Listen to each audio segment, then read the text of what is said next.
Welcome to Toofan TV.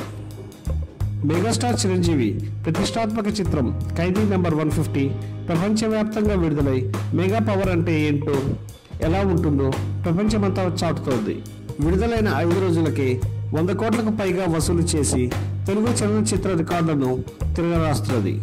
10 ఏళ్లు వెండితెరకు దూరంగా ఉన్న తన కెపాసిటీ ఏమాత్రం తగ్గలేదని మరోసారి నిరూపించాడు మన మెగాస్టార్. ఈ 10 ఏళ్ల గ్యాప్లో ఎంతో మంది నూతన నటీనటులు వచ్చారు పోయారు. మరెన్నో బ్లాక్ బస్టర్స్ వచ్చాయి. ఈ గ్యాప్లో పవన్ కళ్యాణ్, మహేష్ బాబు, జూనియర్ ఎన్టీఆర్ లాంటి యువ కథానాయకులు అగ్ర హీరోలుగా ఎదిగారు. ఎన్నో అద్భుతమైన చిత్రాలలో నటించారు. పవన్ కళ్యాణ్ గబ్బర్ సింగ్, అత్తారింటికి దారేది లాంటి బ్లాక్ బస్టర్ చిత్రాలతో కొత్త ట్రెండ్ సెట్ చేశాడు.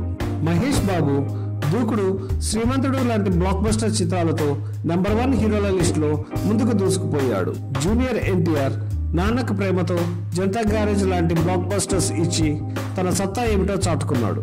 ఇక రామ్ చరణ్ మగధీర, ధ్రువ లాంటి బ్లాక్ బస్టర్స్ లో నటించి తండ్రిని మించిన తనయుడు అనిపించుకున్నాడు. అల్లు అర్జున్ తన బావకి ఏమాత్రం తీసిపోని విధంగా జులాయి, రేసుగురం లాంటి బ్లాక్ బస్టర్ హిట్స్ తో తన రేంజ్ ఇమేజ్ పెంచుకున్నాడు.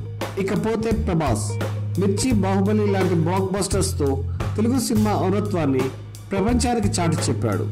కానీ ఇప్పుడు ఇదంతా గతం గతః. అవును, బాస్ ఇస్ బ్యాక్.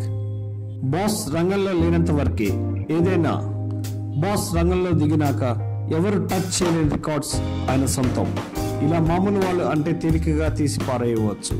కానీ ఇలా అంది ఎవరో కాదు, సూపర్ స్టార్ మహేష్ బాబు. ఖైదీ నెంబర్ 150 సక్సెస్ సందర్భంగా ప్రిన్స్ మహేష్ బాబు మెగాస్టార్ కు హ్యాట్స్ ఆఫ్ చెప్తూ స్వయంగా బాస్ ఇస్ బ్యాక్ అని డిక్లేర్ చేశాడు. మీకు కనుక ఈ వీడియో నచ్చినట్లయితే లైక్ చేయండి, షేర్ చేయండి, కామెంట్ చేయండి. మరిన్ని వీడియోల కోసం సబ్స్క్రైబ్ చేసుకోండి.